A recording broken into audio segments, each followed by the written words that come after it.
Hi guys, Ritsu here. As you know, we started a server in the Cosmic Kittens Facebook page for Pixelmon a couple days ago. And since then, I've had a couple questions regarding just how things work, where to go, what to do, what's this do. There's a few people that have never played Pokemon before, but they wanted to give it a shot, so I figured I'd take the time to make a quick little video kind of giving you the basics, what to do, where to go, basically cover all the questions I've had so far, and hopefully it'll help you get started when you join into the map. So when you spawn, you should be on top of this rooftop here. As you can see, there is a invisible wall. You can't go that way. You have to go down here through the little hole. Okay. So this is your bedroom. This is where you start off in most Pokemon games. You have a little PC here in the corner. Bed if you want to set your spawn point. And over here, you take some stakes because this is a survival server. That means you're going to get hungry, and really it's not that easy to find meat and whatnot in the game unless you're killing Pokemon and cooking them and eating them, which is your prerogative. I would have a hard time doing that. Anyway, so there's your food. And then you come out here. I put a sign, although I may do some redstone work, but for now, there's a sign that says, go to the gray roof building. That is the Poke Lab. That is where Professor Oak is. That's where you get your Pokeballs. And that's where you get your Pokedex. I'm not going to go in there, but you just walk through the front of this building, which is over here, to get the things you need to start your journey. Because you're not going to be able to catch any Pokemon without having Pokeballs. Okay, so to send out your Pokemon, you push R. See, there's my Leafeon. Yes, you can call hacks. I did spawn that into the world. I have a complete evolution team because my goal is to be one of the Elite Four and have that as a challenge. Anyway, so you push R to bring them out, you push R to bring them back. If you look along the left-hand side, you see I have a list of all my Pokemon there. You can push O to minimize all the stats and stuff. Push O to bring it back. If you want to scroll back and forth between each Pokemon, you push the bracket buttons, which are the little things that would make a square if you put them right next to each other. They're right next to the P button on your keyboard. The reason for that is, see, right now I have Leafeon selected. Send it out. Bring it back. I push one of the brackets, go down to Glaceon, send it out, and there's Glaceon. So you can choose what Pokemon you want to send out at any given time. Okay, so now I'll show you how to battle. Here's an innocent looking little Metapod. It might not let me. I have a hard time doing these, sorry. They're evasive little critters. Okay, let's find something else to fight. How about that? Okay, here's a wee little Mankey. Push R when you point your little crosshairs at it. Really? There we go. Okay. So you push R when you have your little crosshairs at it to start a battle sequence. You might have to do that a couple times, as you just saw, because the Pokemon may move. You may not be pointing at the magical spot that starts the battle. There's a lot of things that go into it. Yeah, so just gonna fight him really quick. Choose your attack, and there you go. So, once you have your Pokedex and you have your Pokeballs, and you have your starter Pokemon, and if you don't have your starter Pokemon when you come into the server, you have a problem because there should be a message that pops up asking you to pick your starter. Anyway, once you have those things, you can go ahead and head south this way to Route 1. I'm going to go ahead and fly over this section just because there isn't really much of a point. Sometimes you'll see Pokemon fighting in the world, just kind of let them do their thing, I guess. It's probably best not to get in the middle of it. So this is Route 1. You have to do this.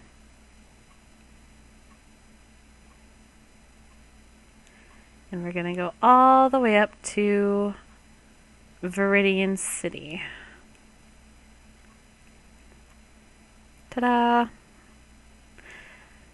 Okay, so Viridian City is a pretty good place to show you the basics of the things you're going to need to use in the server.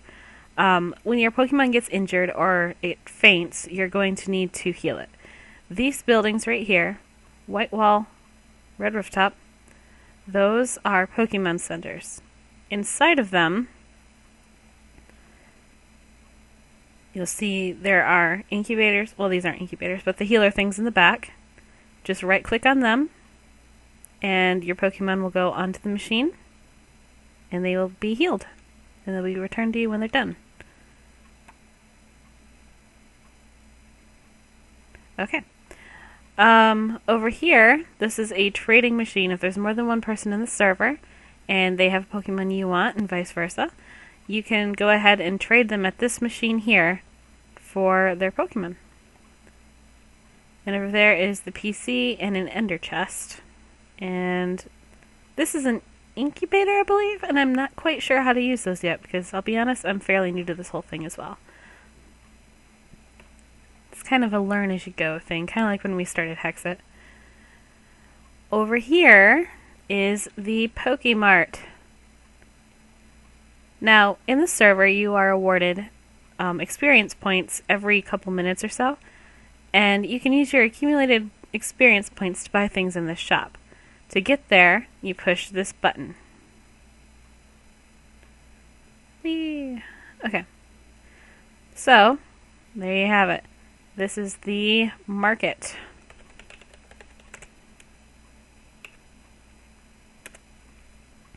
As you can see, I have 319 levels. So I can buy everything I want in this shop. Let's see. How about I buy an experience share? So I just right click it. And it should end up in my inventory. I think it's because I already have one in my inventory that it's not showing up in that little empty slot. Yep, there we go. Experience share. And as you can see, I no longer have 319 levels. I have 290. I had to use them to get that. And you can buy potions and status heals, Pokeballs of all kinds, including Master Balls, which I think should be more expensive than 30 levels personally, but, you know, whatever. It is what it is. And just random tools for the world. Apricorns, or apricorns, however you want to say it. The different evolutionary stones, and the equipment that you can have. So once you're done shopping, well, actually, here, I'll do a quick rundown of what these things do, too, at least along the potions wall. Rare candy. Okay, when you buy rare candy and you right-click it on your Pokemon grows a level. Potion just heals a small amount of hit points. Super Potion heals more. Hyper Potion heals even more. And Max Potion completely heals the hit points of your Pokemon. Ether restores PP, which is, I think it's called Power Points is what it's short for. And those are the moves that your Pokemon does. There's a certain number of times they can use Tackle. If you need to bring more Tackle into your life, use Ether on your Pokemon and the Tackle points will be restored. Max Ether will completely restore, I'm not sure if it's one attack or all of them. Elixir does the same thing. It restores a certain number of PP for the Pokemon. Max Elixir, same thing. Full Restore restores your Pokemon from all status effects. So if it's poison, sleeping, whatever, confused, Full Restore will fix that problem for you. Antidote fixes poison. Paralyze heal fixes paralyzing. Awakening is if they're asleep. Burn heal, ice heal. Yeah, those are pretty straightforward. Oh, I lied. I'm sorry. Full restore completely restores all hit points and PP. Because down here, full heal fixes all status ailments. So, full heal, status ailments, full restore, hit points and PP. Remember that. Honestly, off the top of my head, I don't know what a lot of these do. I think they're kind of self-explanatory to an extent. Lucky Egg. Experience share. You give it to one Pokemon who's not at the front of your party or the one that you're not fighting with, and it'll get experience points during the battle. Let's see. Yeah, so you like all these I need to do a little research on. Those obviously increase power to an extent. Everstone will keep your Pokemon from evolving. All these other things turn them into the element of the stone. So like my Eevee, for example, if I wanted to evolve it into a Flareon, I'd need a Firestone. Vaporeon would be a Waterstone, Thunderstone. However, it doesn't have a Moonstone evolution, so that stone could not be used on my Eevee. Only certain Pokemon require these stones. Apricorns are generally, as far as I know, used to make Pokeballs. Yeah. And here's the Pokeballs over here. The farther up until Master Ball, the farther this way they go, the stronger they are. So Pokeball is just a general one. Great Ball is better than a Pokeball. Ultra Ball is better than Great Ball. Master Ball is unstoppable. You throw it at a Pokemon, you are going to catch it guaranteed. The rest of these are really based on the battle that you're in. Like a Fast Ball is good on, if I recall, it's good against fast Pokemon. Heavy Ball is based on the weight of the Pokemon. Dusk Ball, I believe, is good for dark Pokemon, or it's based on the time of day. I'm pretty sure it's based on dark Pokemon, though. Dive Ball would be good for water Pokemon. Timer Ball is based on the time the battle's been going. And I think it is that the longer the battle has gone, the more likely the Timer Ball is going to work. Level Ball is good for, I think, low-level Pokemon if you have high-level Pokemon. Nest Ball is for bugs. No, it's for... Oh wow, I need to do some research. But the Nest Ball, I believe, is for bird Pokemon. Moon Ball, Luxury Ball, Net Ball, which is good for bugs and water. And a Heal Ball. I like the Heal Balls personally because when you throw them at a Pokemon and it's caught, the Heal Ball fully restores the Pokemon after the battle. So anyway, when you're done in here, you press one of these buttons to get out, and let's see if it glitches like it has been. Yeah, okay. Sometimes, you saw that little box of doom there, sometimes you might get stuck there. We are going to be working on a workaround for that soon, but in the meantime, just let any of the admin know, and we will come rescue you. And this gym is locked up, because it's the first gym. Or, it's the last gym, technically. And you need to have a key to use it, so it's probably not the best one to use for an example. So instead...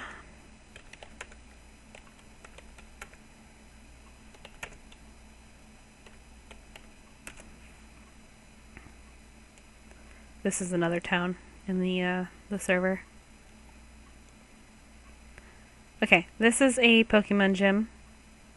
Yellow roof. Okay, you see the signs in front. The reason those are there is because the gym battles were supposed to be automated. However, the Pokemon are no longer showing up for some reason. The redstone in this map is so rigged that I'm having a hard time figuring out just how to work it out and fix it. So, in the meantime, if you want to get a gym badge, you come talk to me and we will have a Pokemon battle. I made Pokemon for each of the gyms that are appropriately leveled. So I am kind of the gym leader for all the gyms right now. And I don't mind doing that. I actually kind of enjoy it. So, yeah, if you want to battle, just come to me. Oh, let's see. I think that pretty much covers everything that's been brought up so far. If you have any more questions, feel free to let me know. Ask an admin. We'll do what we can to help you. And yeah, thank you for watching. Hopefully that cleared some stuff up. Till next time. Bye!